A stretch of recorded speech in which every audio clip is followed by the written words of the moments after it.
बिस्मिल्लाहिर्रहमानिर्रहीम। अस्सलाम वालेकुम वीवर्स, मैं वेलकम करती हूँ आपका अपने यूट्यूब चैनल ड्रेसिंग मेनिया पर। आज मैं आपके साथ एक फैंसी गरारे की कटिंग और स्टिचिंग शेयर करने जा रही हूँ, जिसके लिए मैंने रॉ सिल्क के फैब्रिक का इंतखाब किया हुआ है। आपको ये 2 हिस्सों में नज़र आ रहा है। बेसिकली मैंने शलवार के लिए लिया था और मुझे दोबारा से एक्स्ट्रा लेकर आना पड़ा, तो टोटल इसकी लेंथ 5 गज़ है।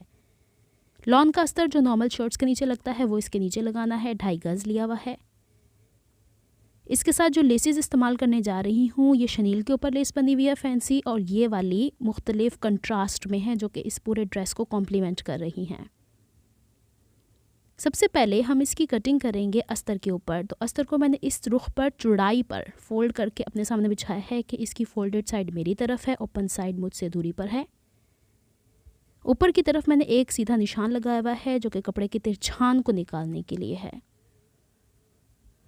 यहाँ पे जिस तरीके से मैं आपको ट्राउज़र्स की कटिंग बताती हूँ, सेम उसी तरीके से इसकी कटिंग होगी। बस फ़र्क ये होगा कि हम इसके ऊपर अलहदा से इलास्टिक बैंड अटैच करेंगे। अमूमन ट्राउज़र्स से 2 इंच या 3 इंच लंबा ही गरारा बनता है। तो जिसका ये गरारा है उसकी ट्राउज़र की लेंथ होती है 36 इंचज़, लेकिन मैं 38 से 39 इंचज़ के बीच में ये गरारा तैयार करूँगी। यहाँ पे इलास्टिक बैंड तो अलहदा से लगेगा। तो अब हम क्या करेंगे कि जो निशानात कपड़े को सीधा करने के लिए लगाए गए थे, उससे नीचे हमने 1/2 इंच का मार्जिन ले लेना है। ये 1/2 इंच का मार्जिन ऊपर इलास्टिक बैंड को स्टिच करने के लिए इस्तेमाल होगा, क्योंकि इस तरह के स्टफ़ के अंदर हम अस्तर को साथ स्टिच नहीं करते, इलास्टिक वहाँ से मोटी हो जाती है। अगर मैं गरारे की लेंथ 38 इंचज़ रखती हूँ, तो इसका हाफ 19 इंचज़ पे मुझे कट लगा देना चाहिए, यानी उसकी जो फ्रिल नीचे बनती है। लेकिन यहाँ पे मैं इसका अपर पोर्शन जो कि नीज से थोड़ा सा ऊपर आएगा, मैं 17 इंचज़ रखूँगी, और वो 17 इंचज़ मैं वहाँ मार्क करूँगी जहाँ पे मैंने 1/2 इंच का मार्क किया हुआ है, उससे नीचे।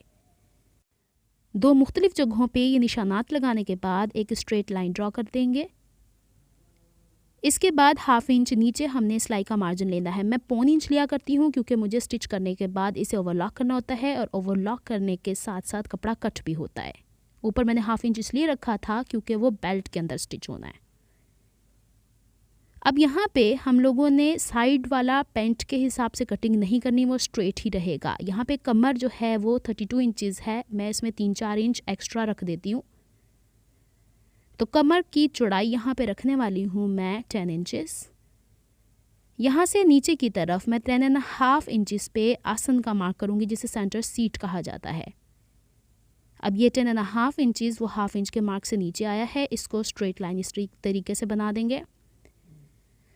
अब इसको एल शेप देने के लिए या सेंटर सीट की गोलाई देने के लिए बाहर की तरफ 2 से 2.5 इंच हम एक्स्ट्रा ले सकते हैं, क्योंकि बैक साइड पे ये मज़ीद एक्स्ट्रा होगा। तो मैंने यहाँ 2 इंच लिया है। इसको हल्का सा 1 इंच इसके एल शेप में से ले जाने के बाद गोलाई दे देनी है। अब यहाँ पे ये जो आपके घुटने का नाप है, इससे ऊपर जितना ऊपर आपको ये रखना है, वहाँ पे थाइस का राउंड मेजरमेंट लेना है। गरारा यहाँ से थोड़ा लूज़ ही होता है, तो यहाँ पे तकरीबन मैं 11 इंच ले लूँगी, और इसी 11 इंच के अंदर मेरी सिलाई भी आ जाएगी। तो इसको अब दोनों मार्क्स को आपस में इस तरह मिला देना है। अब यहाँ पे जो ये मेजरमेंट्स हुई हैं, इस पर हम लोगों को कटिंग कर लेनी है। पहले कपड़े को सीधा कर लिया, फिर इसके बाद सेंटर सीट की कटिंग कर ली, फिर इनर सीम की कटिंग कर ली, और फिर बॉटम से हमने जो सिलाई का मार्जिन रखा हुआ है उस समेत कटिंग कर लेनी है। ये आपको फ्रंट के हिस्से नज़र आ रहे हैं। अभी हम इसके बैक के हिस्से कटिंग करने के लिए इसी कटिंग को नेक्स्ट इसके नीचे वाले स्टफ़ के ऊपर रखेंगे। 4 इंच का मार्जिन एक्स्ट्रा ऊपर की तरफ आसन की तरफ छोड़ के मैंने इसको प्लेस किया हुआ है। यहाँ जो सेंटर सीट है उससे नीचे की तरफ थोड़ा तिरछा 1/4 इंच के करीब नीचे लेके जाना है, और 2 इंच 2.5 इंच जितना आपको लूजिंग चाहिए होती है अपने हिसाब से 2.5 इंच तक एक्स्ट्रा लिया जा सकता है। एक्स्ट्रा लेने के बाद इसको हम ऊपर की तरफ तिरछा करके मिलाएंगे। इस तरह बहुत ज़्यादा बैक साइड से कर्वीनेस नहीं होती है, यूँ हल्की सी गोलाई देंगे। आप चाहें तो स्केल की मदद से तिरछा भी कर सकते थे। और बैक के हिस्से को सपोर्ट करने के लिए, क्योंकि ट्राउज़र्स जब हम पहनते हैं तो हिप्स के उभार की वजह से ट्राउज़र्स नीचे ठलकते रहते हैं, तो यहाँ पे बैक के हिस्से को ज़्यादा बढ़ाना ज़रूरी है। तो इसको हम बाहर वाली सिलाई से मिला देंगे। अब हम नीचे थाइस के हिस्से पे 2 इंच या 1.5 इंच जितना एक्स्ट्रा लेना है वो मिलाने के बाद इस तरह तिरछा मिला देंगे और नीचे हमने सिलाई का मार्जिन तो ऑलरेडी रखा है उसके साथ सीधा मिला देंगे। ये ट्राउज़र्स ही की कटिंग है और देखें यहाँ पे जो ये वाला हिस्सा है आधा इंच मैंने सीधा कट करने के बाद फिर तिरछा किया है, इसकी अभी आपको वजह पता चल जाएगी। पहले हम इसकी सेंटर सीट की कटिंग कर लेते हैं, फिर हम इसकी बॉटम की कटिंग कर लेते हैं, इन सीम की कटिंग कर लेंगे। अब मेरे पास 2 हिस्से जुड़े हुए हैं, फ्रंट के 2 हिस्से जुड़े हुए हैं बैक के, इन्हें हम पहले सेपरेट कर लेते हैं क्योंकि हमें इन्हें पैंट की तरह स्टिच करना है। इससे पहले मैं अपने चैनल के ऊपर एक लीलन के स्टफ़ के ऊपर एक बच्ची का गरारा स्टिच करके दिखा चुकी हूँ जिसके अंदर मैंने ये सेपरेट पोर्शंस नहीं किए थे, वो अस्तर के बगैर था, लेकिन मैंने एक ही कपड़े के ऊपर फ्रंट और बैक की कटिंग करना सिखाई हुई है। अब इन कटे हुए 4 पीसेस को इस तरह प्लेस करेंगे जैसे हम ट्राउज़र्स का फ्रंट और बैक का पीस एक दूसरे के ऊपर प्लेस करते हैं, यानी रॉन्ग साइड्स बाहर की तरफ हो जाएंगी और फेयर साइड्स अंदर की तरफ हो जाएंगी क्योंकि हमें इसकी साइड की सिलाई लगानी है। और देखिए मैंने इसे तिरछा ऊपर से बेल्ट की तरफ से कट करते हुए थोड़ा सा सीधा रखा था, वो इसीलिए ताकि सिलाई हो जाए। अब जो इसके बाद का कपड़ा बचा हुआ है वो सारे का सारा मैं लेंथ में ले लेती हूँ। अब मैंने आपके सामने इसकी लेंथ रखनी है 38 इंचेस के करीब, तो ये जो अस्तर है ये हमारे मेन गरारे से 2 इंच कम होना चाहिए। तो इसका जितना ये चौड़ा आ रहा है इट्स ओके, आप इसे ट्राउज़र्स की शेप में भी बना सकते हैं, लेकिन फिर वो गरारा जो होता है ना वो मुझे लगता है कि अगर पैंट की तरह अंदर से होगा तो वो गोल घूमता रहेगा, तो अंदर भी फ्लेयर होना चाहिए। तो ये थोड़ा सा फैब्रिक बच रहा था, इसको मैंने ज़्यादा ले लिया। ज़्यादा लेने की वजह आपको आगे चल के पता चल जाएगी और जब मैं इसका बॉटम रेडी करूँगी। जितना हैवी बॉटम अस्तर का भी रेडी होगा ना उतना अच्छा गरारे की लुक आएगी। अब इसको मैं 2 हिस्सों में लंबाई में ही डिवाइड कर लेती हूँ इस तरीके से। अब इसमें से एक राइट लेग का पीस हो गया, एक लेफ़्ट लेग का पीस हो गया और इसमें थोड़ा बहुत जो ज़्यादा होगा उसको हम प्लीट्स दे के इसके ऊपर वाले हिस्से पे जो थाइज़ वाला हिस्सा है उसे एडजस्ट कर देंगे। अब देखिए यहाँ पे मैंने ट्राउज़र्स का जो या गरारे का ऊपर वाला हिस्सा जो आएगा वो मैंने साइडों से स्टिच कर लिया था। सिलाई का मार्जिन बैक की तरफ ले जाना है, अच्छे से प्रेस कर देना है इसको। ये थोड़ा लॉन का स्टफ़ है ना, इस वजह से थोड़ा चिपक रहा है, वैसे भी खुश्की का मौसम है कुछ, तो इस वजह से ये हो रहा था। अब हमने बाकी गरारे की लेंथ ऊपर से ये 1.25 इंच सिलाई का मार्जिन लंबाई में छोड़ने के बाद तकरीबन 22 इंचेस तक ये लंबा रखना है। नीचे वाला हिस्सा जो लेग पीस होगा या घुटने से नीचे आएगा और उसको मेजर कर लेना है। पहले एक निशान लगाना है। जो एक्स्ट्रा फैब्रिक था मैं आपको पहले बता चुकी हूँ, एक्स्ट्रा फैब्रिक मैंने वेस्ट नहीं किया, उसको हम बैक की तरफ फोल्ड कर लेंगे इस तरीके से। बस आपको ये ध्यान रखना है कि आपका अस्तर मेन गरारे से 2 इंच कम होना चाहिए। इसको सीधा कर लेते हैं इस तरीके से और इसकी जो क्रीज लाइन बनी है इससे ऊपर हमने 5 इंच का बुकरम, अच्छा यहाँ पे लेडीज़ बुकरम मैंने इस्तेमाल किया थोड़ा मोटे वाला, और नीचे से फैब्रिक जो ऊपर जाएगा ना इसमें मैंने तकरीबन 1 इंच बैक की तरफ फोल्ड कर लिया था। इसको अच्छे से आयरन कर लेंगे। इसका फ़ायदा ये होगा कि आपको केन केन लगाने की ज़रूरत नहीं पड़ेगी, ये बुकरम ही आपको केन केन जैसा सपोर्ट देगा। अब ये लग चुका है, इसको आप चाहें तो इस तरीके से स्टिच कर लें, लेकिन थोड़ी नफासत अच्छी होती है। इसको यूँ खोल लें। मैं आपको ट्राउज़र्स का बॉटम बारहा बनाना सिखा चुकी हूँ, आप चाहें तो इस तरह भी फोल्ड करके ऊपर की तरफ चढ़ा के इसे दोबारा से बुकरम के साथ साथ स्टिच कर सकते हैं, लेकिन मैं ये दोनों हिस्से यूँ पलट के ऊपर की तरफ लेके जाऊँगी और इसके जो फोल्डेड हिस्सा है ना उसको पहले बैलेंस कर लेना इस तरीके से और फिर इसके ऊपर सिलाई लगा देंगे। जो कम ज़्यादा होता है अमूमन ऐसे लॉन के स्टफ़ में जो अस्तर का होता है कम ज़्यादा फैब्रिक होता है, तो ये लीजिए सिलाई लगा दी है मैंने। एक तरफ से यूँ दिख रही है, दूसरी तरफ से यूँ दिख रही है, ये इसकी ओपनिंग है, इसको ओपन कर लेना है इस तरीके से। और इस वीडियो में आपको पता चल गया कि अमूमन ट्राउज़र्स के जो पाइंचे होते हैं ना वो बारीक होते हैं तो पता नहीं चलता ना, तो यहाँ आपको वाजे हो जाएगा कि मैं किस तरीके से पाइंचे फोल्ड करती हूँ। अच्छा, इसको ये थोड़ा सा ऊपर की तरफ ले जाके और बुकरम के ऊपर पाँव के गैप से सिलाई लगा देनी है। अब मैं आपको दिखा रही हूँ कि इसके सिलाई का मार्जिन जो साइड वाला होता है या तो राइट साइड पे जाता है या लेफ़्ट साइड पे जाता है। अब ये काफ़ी चौड़ा है तो आराम से इसे हम मशीन के नीचे देने के बाद इसके ऊपर मशीन की ही सिलाई लगा लेंगे।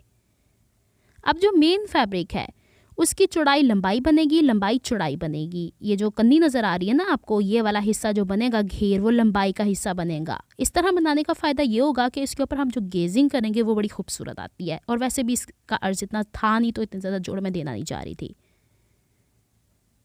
तो यहाँ पे मैं गरारे की लेंथ का आपको बता रही थी 17 इंचज़ मैंने तैयार किया है। वहाँ पे अपर पोर्शन जो कि घुटने के ऊपर ऊपर आएगा, और ये नीचे वाला पोर्शन 1/2 इंच सिलाई का मार्जिन नीचे और 1/2 इंच ऊपर, लेकिन मैं 1.25 इंच लेती हूँ। 1.5 इंच एक्स्ट्रा मार्जिन रखने के बाद मैं इसकी लेंथ कटिंग करूँगी 22 इंचज़। यहाँ पे मैंने लेस ली हुई थी, इसकी चौड़ाई नाप रही थी, कितनी चौड़ाई एक पाइंचे की होनी चाहिए, तो 55 इंचज़ चौड़ाई, 22 इंचज़ इसकी लेंथ रखने के बाद मैंने निशानात लगा लिए हैं, और इन निशानात के ऊपर आपके सामने ही मैं कटिंग किया करती हूँ ताकि आपको पता चले कि मैं कपड़े को कैसे बैलेंस करती हूँ। आप अक्सर देखेंगे कपड़े को बिछा के ऊपर मैं हाथ फेरती हूँ। हाथ फेरने का मकसद ये होता है कि इसके नीचे कोई और कपड़ा तो नहीं आया जिसको मैं कट करने जा रही हूँ। तो ये एक पीस मेरा निकलेगा 1-2.5 गज़ के कपड़े से, दूसरा पीस निकलेगा दूसरे 2.5 गज़ के कपड़े से, क्योंकि मैं आपको पहले ही बता चुकी हूँ कि ये मैंने शलवारों के कपड़े लिए हुए थे। और ये जो ऊपर वाला हिस्सा है इससे हमारे थाइस के पोर्शन निकलेंगे, एक साइड से एक, यानी एक फैब्रिक से एक, दूसरे से दूसरा। ये दोनों मैंने तैयार कर लिए थे। अब यहाँ पे कपड़े की लंबाई के ही रुख के ऊपर जो हमने स्टिच किया है ना अस्तर वाला हिस्सा, उसको प्लेस कर देना है। उसकी उल्टी साइड ऊपर है, ये देखें, आपको इसकी ओवरलॉक से पता चल रहा है। इसके साथ साथ हमने कटिंग कर लेनी है। दूसरा पीस हम दूसरे स्टफ़ में से कटिंग करेंगे। अगर आपने 5 गज़ एक साथ लिया हुआ है तो आपको ये सारा एक ही पीस में से कट करना पड़ेगा। लीजिए जनाब, यहाँ पे ये कटिंग हो गई है कंप्लीट, और यहाँ पे मैं इसके रॉन्ग साइड का निशान लगाना नहीं भूलूंगी, वरना इसमें गड़बड़ हो सकती है। अब बारी आती है, मुझसे एक सिस्टर ने पूछा था कि आप लेसिस को किस तरह से ज्वाइन करने के बाद बड़ी लुक देती हैं। तो यहाँ पे मखमल की थी लेस, इसके ऊपर पोत की सुई चले तो बेहतर है। जितनी मोटी सुई होगी उतने मोटे सुराख हमारे हाथों के पोरों पर होते हैं। तो यहाँ पे ये गोटा कुछ इस तरीके का है कि इसको मैं आराम से मशीन के साथ सिंगल बूट के साथ भी नहीं स्टिच कर सकती, इसकी सारी बनावट ख़त्म हो जाएगी। तो पहले छोटी वाली लेस पे मैंने 2-3 दफ़ा धागा गुजार के फिर ऑरेंज वाली लेस के ऊपर लाना है। ऑरेंज वाली लेस के ऊपर इस तरीके से टांका लगाना है जैसे एक डॉट, एक नुक्ता। लेकिन नीचे जब हम आगे बढ़ते जाएंगे तो 1/2 इंच की हम इसके ऊपर स्टिचेस लेते चले जाएंगे। यहाँ पे मुझे ऑलमोस्ट 6 से 7 घंटे लगे हैं ये सारा काम करते हुए, जो अब आप देख रहे हैं। यानी दोनों पाँव बनाना, फिर नीज़ के ऊपर गोटे को लगाना, क्योंकि मेरी कोशिश ये होती है कि गोटे का सारा काम मैं हाथ से करूं। गोटे का काम मशीन से अगर किया जाता है, वैसे ये मखमल है, आपको पता है कि अगर इस पर मशीन चला भी लेती मैं तो इसमें खिंचाव आना था। तो आपके सवाल का जवाब भी आपको मिल गया कि लेसिस को किस तरीके से ज्वाइन किया जाता है। हाँ, बाज़ लेसिस ऐसी होती हैं जो आप मशीन के नीचे रख के स्टिच कर सकते हैं, लेकिन मेरा ओपिनियन ये है, मेरा एक्सपीरियंस ये कहता है, गोटे को जितना आप मशीन के नीचे रख के सिलाई करते जाएंगे उतनी उसमें अकड़ आती जाएगी, खूबसूरती ख़त्म हो जाती है। अब यहाँ पे पलटा लगाना है हमें मेन फैब्रिक पे। उसके लिए मैंने 2.5 इंच ऊंचाई के ऊपर बुकरम ली हुई है। चौड़ाई तो आपको पता है जितना पाइंचा होता है उस हिसाब से 55 इंचेस। अच्छा, गरारे का घेर आप अपने हिसाब से रख सकते हैं। इसके दाएं और बाएं 0.5 इंच 1-1 इंच एक्स्ट्रा फैब्रिक मैंने इसलिए लिया है कि इस कपड़े के धागे बड़े निकलते हैं, तो आप आधा इंच भी ले सकते थे। इसको बुकरम को अच्छे से पेस्ट करने के बाद ये जो आपको नज़र आ रहे हैं साइड के मार्जिन, इसे बुकरम की बैक साइड के ऊपर पलट देते हैं। अब वो बहनें जो कहती हैं कि ज़ीरो का बुकरम लगा के हम पलटा लगाते हैं, वो इस तरीके से पलटा तैयार करते हैं। अब इसको हम पलटे के तौर पे सीधी साइड पे रख के इस पे कॉर्नर की सिलाई लगा देंगे। इसको इस्त्री कर लेंगे। इस्त्री करने के बाद इसे बैक पे पलट के जस्ट पलटना ही है। अभी हमें इसे हेम नहीं करना है, बस इसके ये जो सिलवटें होती हैं ना निकालनी है। लीजिए, लेस तैयार हो गई। अब इस लेस को, अभी हमने देखा है ना नीचे से नहीं तुरपाई की हुई, इस लेस को इस तरीके से रखना है कि हरी वाली लेस जो है ना वो नीचे से थोड़ी इस तरह बढ़ के आए। तो अब हम क्या करेंगे, पलटे को पहले तो इसको मैं आपको ना पेस्ट करके दिखा देती हूँ। और पेस्ट मैंने किया है UHU के साथ। UHU जो लिक्विड वाली होती है, हल्की हल्की लगानी है, बहुत ज़्यादा नहीं लगानी। ग्लू मैंने क्यों नहीं लगाया, क्योंकि कपड़ा बुकरम है और जो लेस है वो शनील है। इतने हैवी स्टफ़ को कभी भी ग्लू नहीं उठाता है और इस पर इस्त्री भी नहीं हो पाती थी। तो अब इसको इस तरीके से मैंने इसका ये तरीका निकाला कि जो गरारे का कपड़ा है उसको उल्टा बिछा लिया था ताकि मुझे अंदाज़ा हो जाए कि कितनी लेस मुझे नीचे की तरफ से नज़र आनी है। तो आसानियाँ हमें ख़ुद क्रिएट करनी होती हैं सिलाई करते हुए। अब UHU को तो इस्त्री करने की ज़रूरत ही नहीं थी ना, वो तो आराम से ही यहाँ पे ये जोड़ लगा है और जोड़ वाली सारी लेस मैंने वहाँ पे निकाली है एक्स्ट्रा, जहाँ कोने की दोबारा से सिलाई लगनी है। यहाँ पे दोनों लेसिस को मैंने मेन लेस के साथ सुई धागे के साथ स्टिच किया। अभी आपको पता चलेगा कि बाकी सारा काम भी मैंने सुई धागे से ही करना है, फिर मैंने मशीन नहीं चलानी है।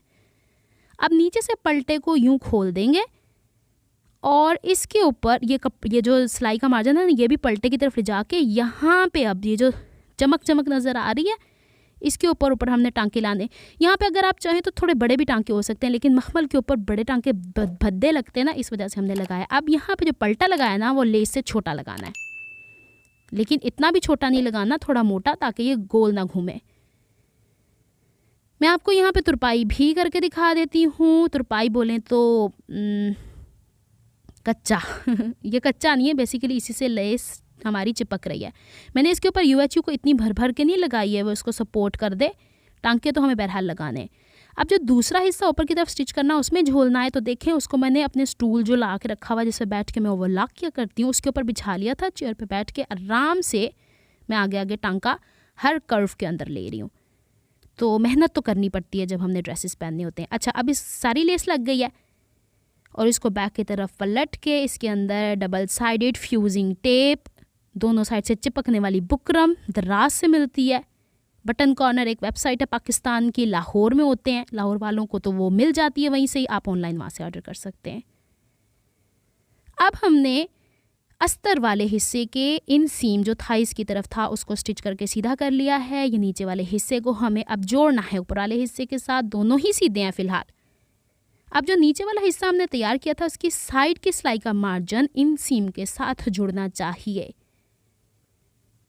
इस तरीके से मैंने बताया था आपको, खुश्की का मौसम है तो ये कपड़े थोड़े से खुलने साथ साथ चिपक रहे हैं, इस वजह से थोड़ी सी प्रॉब्लम माजरत मेरी तरफ से। यहाँ पे ये प्लीट्स आपने चारों तरफ एक जैसी देनी है, कोई इतनी ज़्यादा भी नहीं आएंगी, लेकिन अगर आपके पास अस्तर में ज़्यादा फैब्रिक अवेलेबल है तो आप ज़्यादा देंगे ना गैदर्स, इसके अंदर और ख़ूबसूरती आएगी। लेकिन पेंट की तरह बनाने से ये बेहतर है। ये जोकी का P5 फुट है, कोई मैजिक नहीं है, ये इसके ऊपर लगता है। अगर आपको ये नहीं तो आप वो धागा खींच के ना, 2 धागों की 5 नंबर का टांका करने के बाद 2 सिलाइयाँ लगा लें, नहीं तो छोटी छोटी प्लीट्स दे लें, आपकी मर्ज़ी है। ये वो हिस्सा है जो थाइस के नीचे लगेगा मेन फैब्रिक का।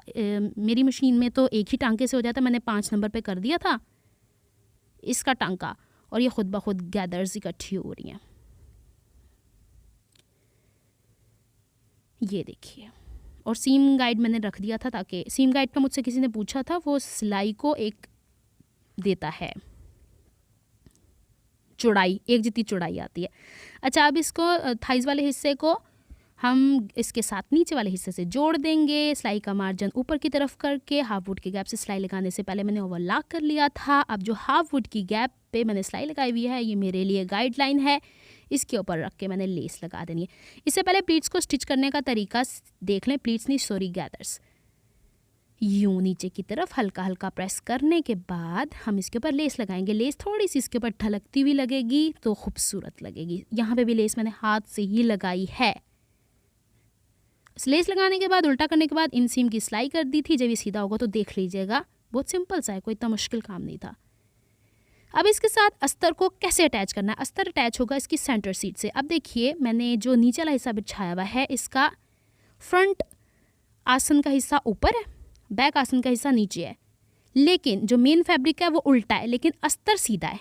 और अस्तर का भी सेंटर सीट फ्रंट वाला ऊपर है, बैक वाला नीचे है। ये देख लें, सीधा है अस्तर और जो मेन फैब्रिक का उल्टा है। इसको यूँ एक दूसरे के ऊपर चढ़ा देना है, और आप चाहें तो इस पर यूँ ना UHU लगा सकते हैं, अदरवाइज़ आप एक सिलाई लगा के, कच्ची सी सिलाई लगा के, ताकि दोनों आसन के पीसेस को स्टिच करना आसान हो। लेकिन मैं एक साथ स्टिच करूँगी। दोनों पीसेस आपके सामने हैं। आप सेंटर सीट से सेंटर सीट मैच करके पहले बैक वाला हिस्सा स्टिच कर लें, फिर फ्रंट वाला हिस्सा स्टिच कर लें, जैसे नॉर्मली मैं आपको सिखा चुकी हूँ। मैंने तो ऐसे ही सिलाई लगा ली थी। अच्छा, ये जो ऊपर वाला हिस्सा है ना, अब ये अस्तर और मेन फैब्रिक इससे भी स्टिच होगा, तो मैंने ओवरलॉक कर लिया था। अब ये तकरीबन 4 इंच ऊंचाई पे, और जितनी इसकी चौड़ाई है पूरी कमर की, उसके हिसाब से स्टफ़ लिया हुआ है। क्योंकि मैंने आपसे कहा था बेल्ट हम अलहदा से अटैच करेंगे, तो मैं ये अंदर से बाहर की तरफ लेकर आऊँगी। सिलाई लगा दी, सेंटर से 1-1 इंच दूरी पे किया था, लेकिन फैब्रिक मैंने छोड़ा था। इस फैब्रिक को इस तरह स्टिच कर देना है। फिर ये जो थोड़ा सा गैप आ रहा है, इसको सिलाई को दाएं बाएं करने के बाद सिलाई के मार्जिन को सिलाई लगा देनी है। और ये सारा मार्जिन बाहर की तरफ निकाल के पहले आयरन कर लें ताकि इसमें कोई गैदर्स इकट्ठी ना हो। इलास्टिक बैंड मैंने यहाँ 25 इंचेस चौड़ा लिया हुआ है। इलास्टिक बैंड स्टिच कर लिया था। इसको गोल राउंड बना के जिस तरीके से हम नेफा फोल्ड करते हैं वैसे ही, लेकिन जो हमने पहले सिलाई लगाई हुई है ना, उसको सिलाई को इसके अंदर हाइड होना ज़रूरी है। बस फ़र्क ये है कि इसका हम नेफा बाहर की तरफ फोल्ड करें। तो जनाब ये है कंप्लीट लुक इस गरारे की। मैं आपको दिखा देती हूँ, काफ़ी भारी बन चुका है ये, क्योंकि फैंसी ड्रेसेस तो भारी होते ही हैं। यहाँ देख लीजिए फ्रंट और बैक सेंटर सीट का गैप बिल्कुल पैंट की तरह का ही लुक आया है। ये गैदर्स जब भी मैं इस फुट से डालती हूँ मुझे बहुत अच्छे लगते हैं।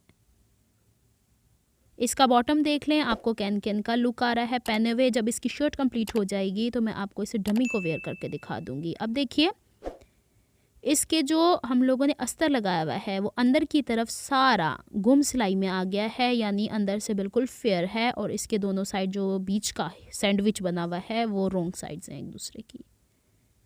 तो अगर आपको मेरी एफर्ट्स पसंद आती हैं तो please like my videos, subscribe to my channel, hit on the bell notification for more updates. मिलती हूँ मैं आपको नेक्स्ट वीडियो में। अपना बहुत सारा ख्याल रखिएगा, मुझे दुआओं में याद रखिएगा और कमेंट में ज़रूर बताइएगा कि मेरी मेहनत आपको कैसी लगी। नेक्स्ट वीडियो तक के लिए अल्लाह हाफिज़।